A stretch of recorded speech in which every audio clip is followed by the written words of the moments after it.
There was construction at my house, and the foreman saw me when the towel fell, gay love. It all started on an ordinary afternoon when the sound of hammers and drills echoed through my house. The renovation was supposed to be a simple project, just a few repairs, nothing more. But I never expected that those days would change the way I looked at myself, and at someone I barely knew. His name was Mark, the foreman in charge of the construction crew. He was older, confident, and had this quiet authority that seemed to command attention without him even trying. I didn't pay much attention at first. He was just the guy leading the workers, giving orders, making sure the walls came down and the new foundation was strong.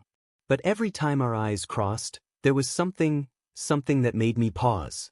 Maybe it was the way he looked at me, as if he saw through all the chaos of my life, or maybe it was the way his voice carried when he spoke, steady and calm, even in the middle of dust and noise. One evening, after a long day, I stepped out of the shower, steam still clinging to my skin.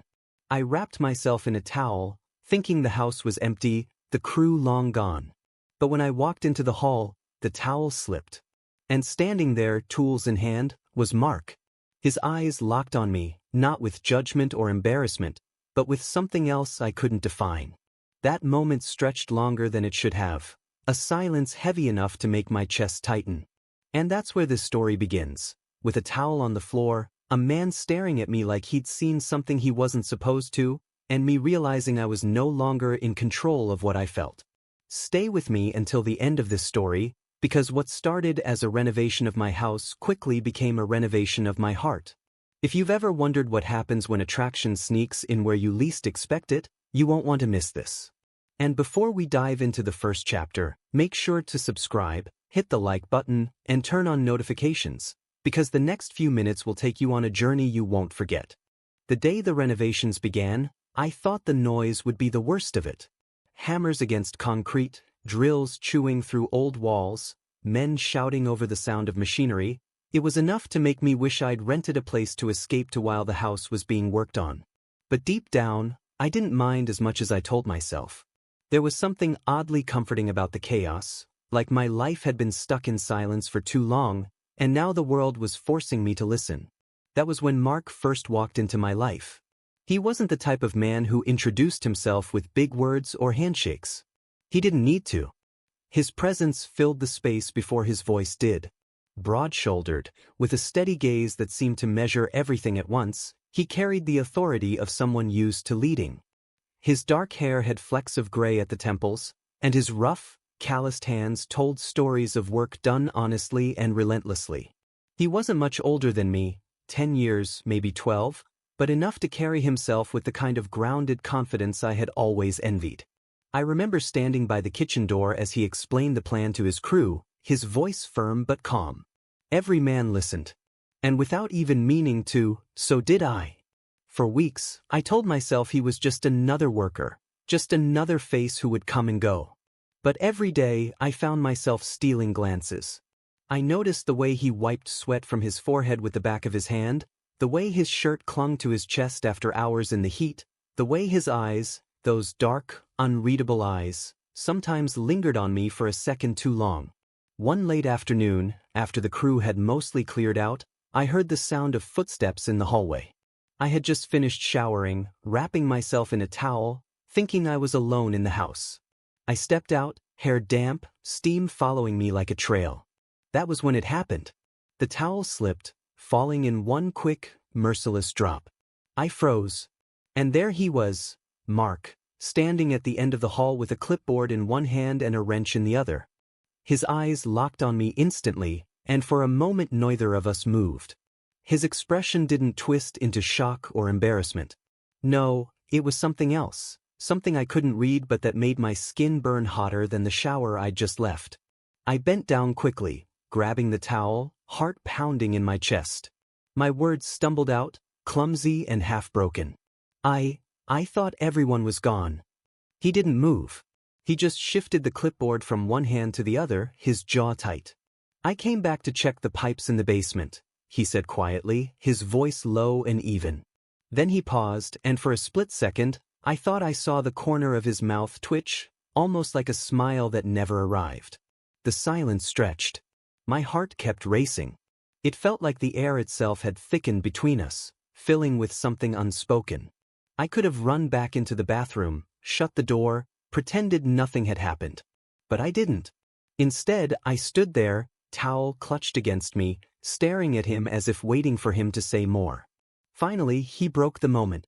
"You should be more careful," he said, his tone softer this time, as though he wasn't just talking about the towel. Then he turned and walked away, his boots heavy against the wooden floor. That night, I couldn't sleep. I lay in bed, staring at the ceiling, replaying the look in his eyes. It wasn't disgust. It wasn't even amusement. It was curiosity. Maybe even interest. But I couldn't trust my own imagination. Maybe I was seeing what I wanted to see, not what was really there. The next morning, I tried to act normal. I walked into the kitchen where the crew was already at work. Mark stood by the counter, checking some papers, and when his eyes lifted to mine, I felt the heat return to my chest. He gave me a small nod, nothing more, as if last night's moment had never happened. But I knew better. Something had shifted. Something fragile, invisible, but undeniable. As the day went on, I found excuses to linger around the work area. To ask small, meaningless questions about the progress.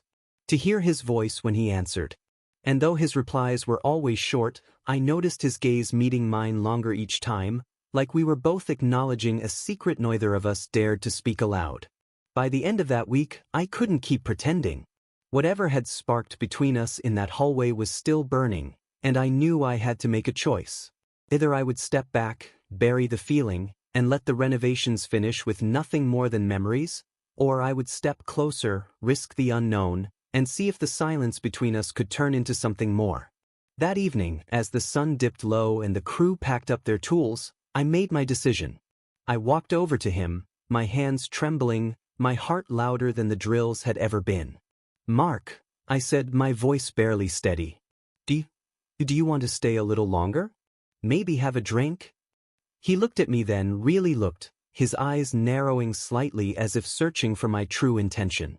And in that heavy silence, I held my breath, waiting for an answer that could change everything. The moment the words left my mouth, "Do you want to stay a little longer? Maybe have a drink?" I felt the weight of them sink into the air. Mark didn't answer right away. He just stood there, still holding his clipboard, his brow slightly furrowed as though he was processing more than just the invitation. For a second, I regretted it. Maybe I'd crossed a line. Maybe I'd just made a fool of myself in front of a man who, for all I knew, thought of me as nothing more than the guy whose house he was fixing. But then, slowly, he set the clipboard down on the counter. His gaze lifted, steady and unreadable. "One drink," he said, his voice low. "I don't stay late." Relief and panic collided inside me. I nodded quickly, forcing myself to play it casual. "Yeah, of course. Just one." My hands were shaking as I grabbed 2 glasses and a bottle of whiskey I'd been saving for months, though I couldn't have told you why. Maybe I'd always known it wasn't meant to be opened alone. We sat at the small kitchen table. The house smelled faintly of dust and wood, the scent of construction lingering in the air. I poured the drinks, the amber liquid catching the glow of the setting sun that streamed through the half-covered window. For a while, the silence was louder than any words we might have spoken. He leaned back in his chair, one hand around the glass, the other resting casually on the table. I kept stealing glances at him, trying to read him, trying to figure out if he was here because he wanted to be, or because he felt it was easier than saying no. Finally, he broke the silence. "You don't seem like the type who likes strangers in your house," he said, his eyes fixed on me. I blinked, caught off guard. "What makes you say that?" He shrugged, taking a slow sip. "You watch everything. The way the crew works, the way I move around. You don't complain, but you notice. You're careful." His gaze held mine longer than felt comfortable. Careful people usually don't invite the foreman for a drink. I swallowed hard, the whiskey burning on the way down. Maybe I'm tired of being careful. His lips twitched at that, not quite a smile but close. He didn't press the subject. Instead, he leaned back further, his chair creaking under his weight. The silence that followed wasn't heavy anymore. It was charged. We talked, eventually, about the project, about life outside of work. He told me he'd been in construction since he was 18, that he liked building things with his hands because, at least at the end of the day, you can point to something solid and say you made it happen. I listened, fascinated, not just by his words but by the way he said them. Measured, deliberate, like a man who had thought long about the things he chose to share. Somewhere between one glass and the second, I felt my guard slipping. The tension I carried inside me, the endless doubts about myself, about what I wanted, about what it meant, seemed to loosen in his presence. His voice, his posture, even the rough lines of his face drew me in, and I found myself forgetting about everything else. But just when the moment felt like it was building toward something unspoken, he pushed his chair back and stood. "It's late," he said, his tone steady, almost abrupt. "I should go." I stood too, my chest tightening with disappointment. "But, of course." He looked at me for a long moment before heading toward the door. His boots echoed on the floor, and I thought that was it, that the night would end there, unfinished. But as his hand touched the doorknob, he paused. Without turning, he said quietly, "Be careful with the things you want. Sometimes they come with more than you expect." And then he left. That night, I couldn't stop replaying it in my head. His words, his voice, the way his eyes had looked at me across the table, it all gnawed at me, a mix of desire and confusion. Did he mean me? Did he mean us? Or was it just a warning from a man who'd seen more of the world than I had? The next day, I tried to shake it off. But when he arrived with the crew, his presence filled the house again, and I couldn't help but watch him. He avoided my eyes at first, busying himself with instructions and measurements.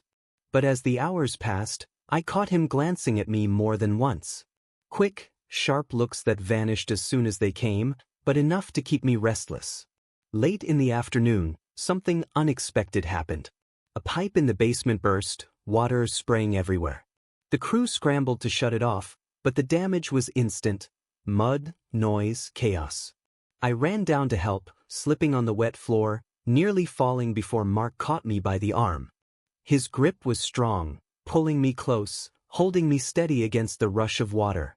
For one suspended second, the world narrowed to that touch. His hand on my arm, his chest close to mine, the heat of him cutting through the cold spray. Our eyes locked, and this time, neither of us looked away. Then one of the workers shouted something about the valve, and Mark let go, stepping back as though the moment had never happened. But I felt it. Every nerve in my body felt it. When the pipe was finally fixed and the mess controlled, the crew packed up, muttering about overtime and extra costs. Mark stayed behind, his shirt damp from the water, clinging to his shoulders and chest. He stood in the basement doorway, looking at me. "You all right?" he asked, his voice quieter than usual. "Yeah," I said, though my heart was still racing. "Thanks for catching me." He nodded once, but his eyes lingered. And in that gaze, I thought I saw the same hesitation I felt inside myself. A push and pull, a silent question neither of us dared to voice. That night, as I lay in bed again, I knew one thing for certain. The line between us was thinning, breaking down piece by piece. The towel had started it, but what came next? I wasn't sure I was ready for it. And yet, I couldn't stop myself from wanting more. The following days blurred into a rhythm of noise, dust, and stolen glances. The crew kept working tirelessly, tearing down old beams and replacing them with new ones, while I tried to act as though nothing had changed. But everything had changed. Every time I walked past the men with their heavy boots and rough laughter, I felt his presence more than theirs. Mark wasn't just another worker in my house. He had become a shadow in every corner, an awareness that refused to leave me alone. I told myself I was imagining things, that his eyes weren't lingering on me, that the touch in the basement had been nothing more than instinct, a reflex to stop me from falling. But the human body doesn't lie, and mine betrayed me every time he was near. My pulse jumped, my skin grew warm, and I could barely breathe when his voice broke through the noise of construction. One afternoon, I came into the kitchen to grab water, and he was there alone, reviewing plans. His shirt was dirty, smudged with dust and sweat. He looked up as I entered, and for a moment, neither of us said a word. "You've been quiet," he finally said. I swallowed, forcing myself to meet his gaze. And you've been busy. His lips curved slightly, not quite a smile but close. Busy doesn't mean blind. The words landed heavier than he probably intended. I turned away quickly, pouring water into a glass just to have something to do with my hands. My reflection in the glass door of the fridge betrayed me. Flushed cheeks, restless eyes, like someone caught in the middle of a secret. When I turned back, he was closer. I hadn't even heard him move, but there he was, a step away, his hand braced on the counter beside me. The space shrank instantly, thick with silence. "Mark," I said softly, my voice more fragile than I wanted it to be. His eyes searched mine, steady, deliberate. "You think I didn't notice? The way you look at me." My throat tightened. I could deny it, laugh it off, pretend it was all in my head. But I didn't. I couldn't. Instead, I whispered, "And what about the way you look at me?" For the first time, his guard cracked. He exhaled sharply, turning his face slightly as though trying to rein something back. His hand pressed against the counter, knuckles pale. Then, as suddenly as he had closed the distance, he stepped back. "Careful," he said again, that same warning from the night of the whiskey. "This isn't as simple as you want it to be." And with that, he left the kitchen, leaving me trembling against the counter, my glass untouched. The rest of the day, I couldn't focus. My mind spun in endless loops, trying to decipher his words, his tone, the hesitation in his eyes. Was he warning me, or himself? That night, lying awake, I thought about the towel, about the drink, about the way his hand had steadied me in the basement. 3 moments. 3 sparks. None of them explained away as accidents anymore. By the next morning, the tension between us was undeniable. He gave orders to the crew with his usual authority, but whenever his eyes flickered toward me, I felt it, something simmering beneath his composure. Then the incident happened. It was late afternoon, and I heard raised voices outside. Stepping out into the yard, I saw 2 of the younger workers arguing, shoving each other near the scaffolding. Tools scattered, curses filled the air. Before I could even process it, one of them slipped on the gravel and stumbled dangerously close to the edge. Mark reacted first. He shoved past the others, grabbing the man's arm before he fell. The site erupted in shouts, the crew trying to calm the chaos, but in the middle of it all, Mark's voice thundered, steady and commanding. "Enough," he barked, his grip firm on the man's collar. Silence followed, broken only by the rasp of heavy breathing. He released the worker, who muttered an apology before storming off with the others. When the noise finally settled, Mark's eyes found mine across the yard. He didn't say anything, but the look was enough. It was raw, stripped of all the calm control he usually wore. For the first time, I saw something vulnerable in him. Later that evening, after the crew had gone, I found him in the basement again, checking the pipe that had burst days before. He didn't look up when I entered. "You could have been hurt today," I said quietly. "So could they," he answered, his voice low. "That's the job." I stepped closer, the sound of my heartbeat loud in my ears. "And what about us?" This time he looked at me. His eyes were dark, unreadable, but his chest rose and fell with a heaviness that betrayed him. "There is no us," he said slowly, though the words trembled as they left his mouth. I shook my head, forcing myself to stand my ground. "Then why does it feel like there is?" The silence between us was suffocating. He ran a hand over his jaw, his rough palms scraping against stubble. His eyes didn't leave mine, but his body was rigid, as if fighting itself. Finally he spoke, his tone softer, almost broken. "Because wanting something doesn't mean you're ready to face it." The words cut deep, leaving me suspended between hope and despair. I wanted to reach for him, to close the space that seemed to shrink and expand all at once. But before I could move, he turned away, gathering his tools, his voice steady again. "We'll finish the upstairs next week," he said flatly, shutting down the moment as though it had never existed. I stood frozen, my chest aching with everything unspoken. For the first time, I realized this wasn't just about me. Mark was fighting something too, something I didn't understand yet, but something strong enough to make him retreat when he clearly wanted to stay. That night, lying in bed, I replayed every word, every look, every silence. My body wanted to believe his hesitation meant he felt what I did. My mind warned me I was chasing shadows. But as much as I tried, I couldn't shake the truth. The line between us was thinning, breaking apart with every encounter. And sooner or later, one of us would have to step across it.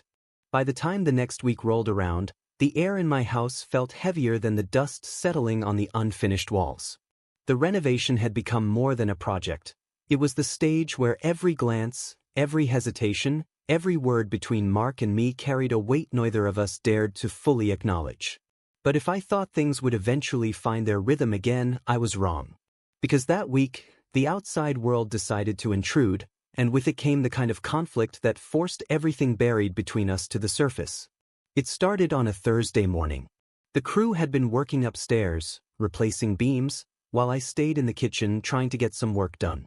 The hum of drills and hammering was almost comforting now, background noise I'd grown used to. But then I heard voices, angry ones, followed by the unmistakable crack of wood snapping. I ran upstairs to find two men arguing near the scaffolding again. One of them, Carlos, was red-faced and shouting about pay. The other, a wiry younger worker named Ryan, had his fists clenched. And in the middle of it was Mark, his jaw tight, trying to calm them down. "This isn't the place," Mark said firmly, his voice carrying the weight of command. Carlos shoved Ryan hard enough that the younger man stumbled backward into the railing. My stomach lurched as the wood gave a sickening creak. For one terrifying second, I thought I'd watch him fall 2 stories to the ground. But Mark lunged, grabbing Ryan by the arm and yanking him back. The sudden motion sent tools scattering across the floor. One heavy wrench clattered dangerously close to my feet where I stood frozen. "Enough!" Mark roared, his voice shaking the walls louder than the drills ever had. The entire crew went silent. I'd never seen him like that before. His control, the steady calm he usually wore like armor, was gone. His face was hard, furious, his chest heaving. For a moment, the only sound was the ragged breathing of the men in the room. "Pack it up," Mark said finally, his tone cold as steel. "Everyone out. Now." The crew obeyed without question, gathering their things and leaving quickly. Within minutes, the house was empty except for Mark and me. He stood there in the half-finished room, hands on his hips, sweat dripping down his temples. The tension radiating off him was palpable, filling every corner of the space. "Are you okay?" I asked, my voice uncertain. He turned his head slowly toward me, his eyes still blazing from the confrontation. "You shouldn't be up here," he said. His voice was quieter now, but no less intense. I heard shouting. I thought someone was. I stopped myself, realizing how close I'd come to saying I thought someone was going to die. My heart was still hammering. He ran a hand over his face, exhaling hard. "This is why I don't mix things. Work is work. Life is life. They don't belong together." I stepped closer before I could stop myself. "And what are we, Mark?" The words hung between us like a live wire. His eyes snapped to mine, and for the first time, he didn't look away. "What we are," he said slowly, "is dangerous." I should have stepped back. I should have let him retreat behind his walls. But something in me pushed forward, refusing to let the moment dissolve like all the others. "You saved him," I said, my voice firm despite the tremor in my chest. "You put yourself at risk without even thinking. You can tell me all you want that you separate things, but I've seen the way you are. You care, even when you don't want to." He stared at me, silent. His jaw worked as though he wanted to argue, but no words came. "I don't know what this is between us," I continued, my breath quickening. "But I can't keep pretending it's not there. And I don't think you can either." The silence that followed was unbearable. His chest rose and fell, his fists clenched at his sides. Then, with a suddenness that made my stomach twist, he stepped forward, closing the distance between us until there was barely a breath between our bodies. "You think you know what you're asking for," he said, his voice low, rough. "But you don't.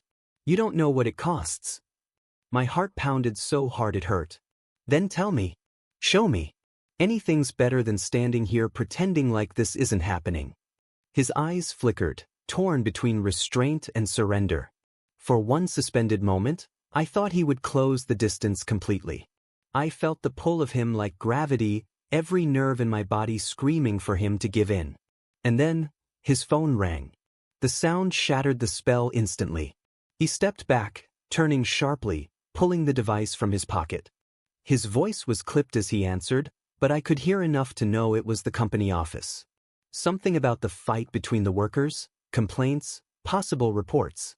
When he hung up, his expression was different, harder, closed off again. "I need to deal with this," he said flatly. "You should stay out of it." "Mark." "Stay out of it," he repeated, his tone final. He gathered his things and left, the sound of his boots fading down the stairs and out the door. I stood there, the unfinished beams looming over me, my chest tight with everything left unsaid. That night, the silence in the house was unbearable. Every creak of the floorboards, every whisper of wind through the half-covered windows, reminded me of him. Of how close he'd come. Of how far he'd pulled back. I couldn't decide which was worse, the fire of wanting him, or the cold emptiness when he walked away. The next day he returned, but something had shifted.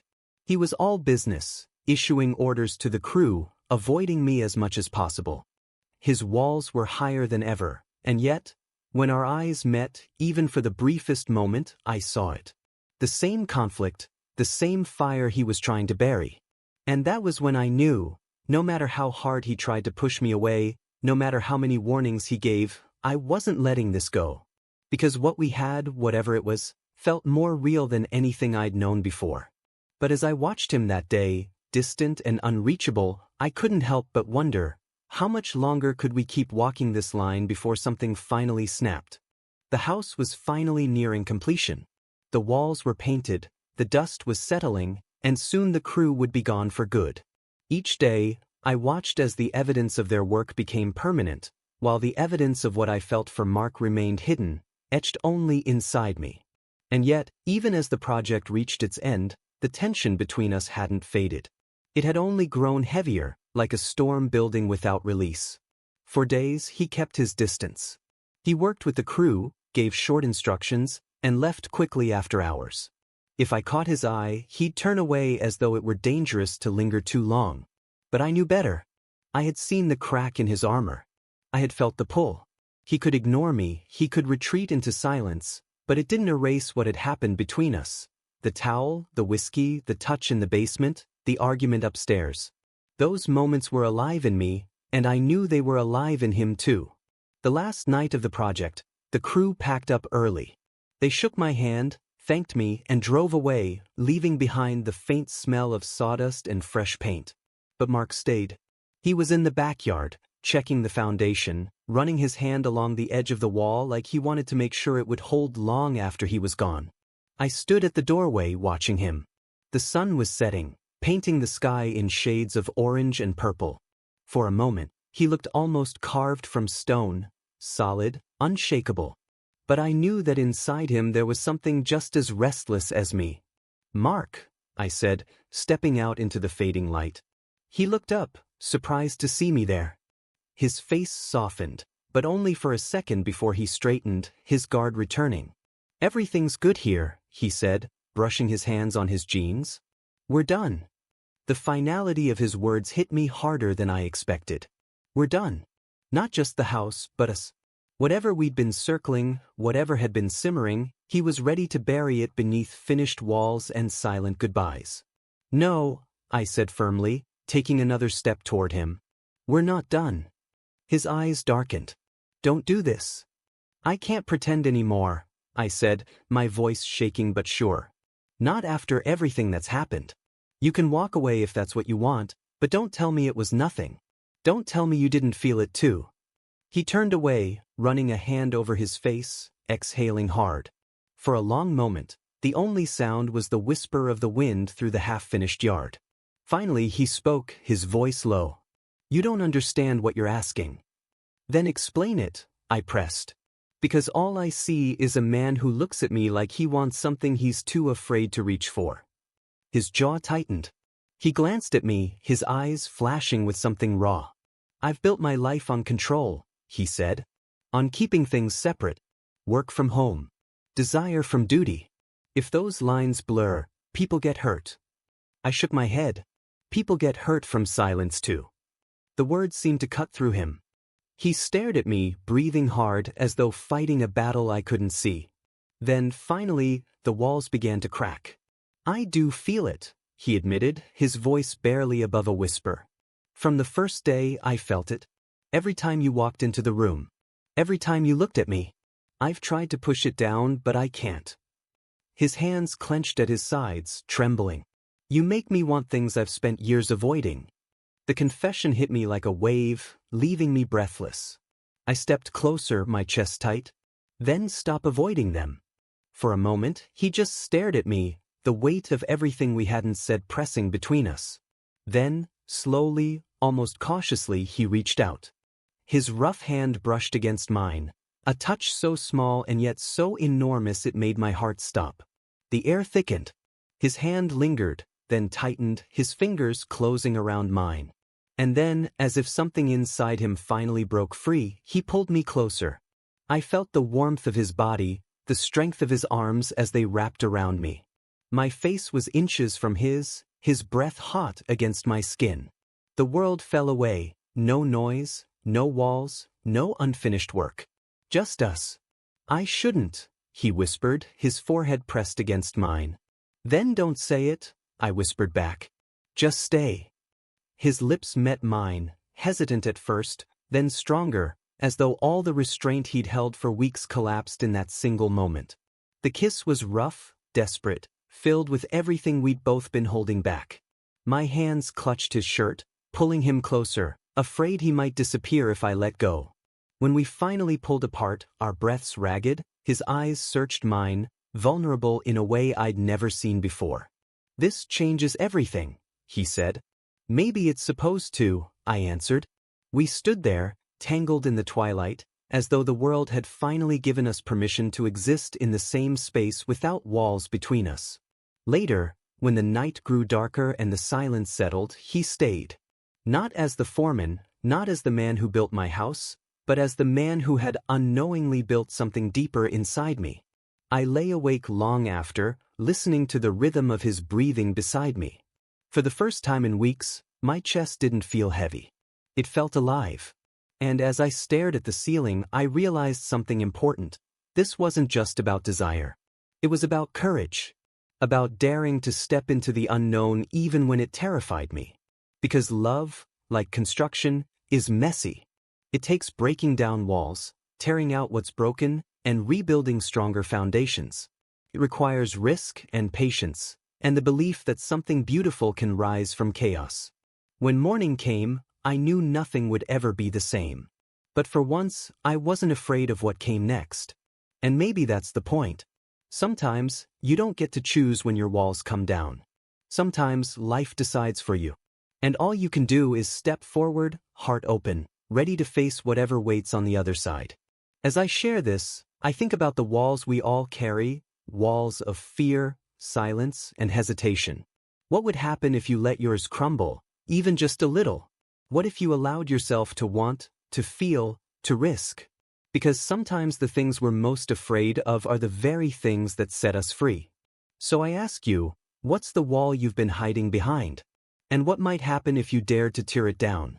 If this story touched you, take a moment to reflect, and don't forget to subscribe, like this video, and turn on notifications. More stories are waiting, each one a reminder that even in the dust and chaos of life, love can find its way through.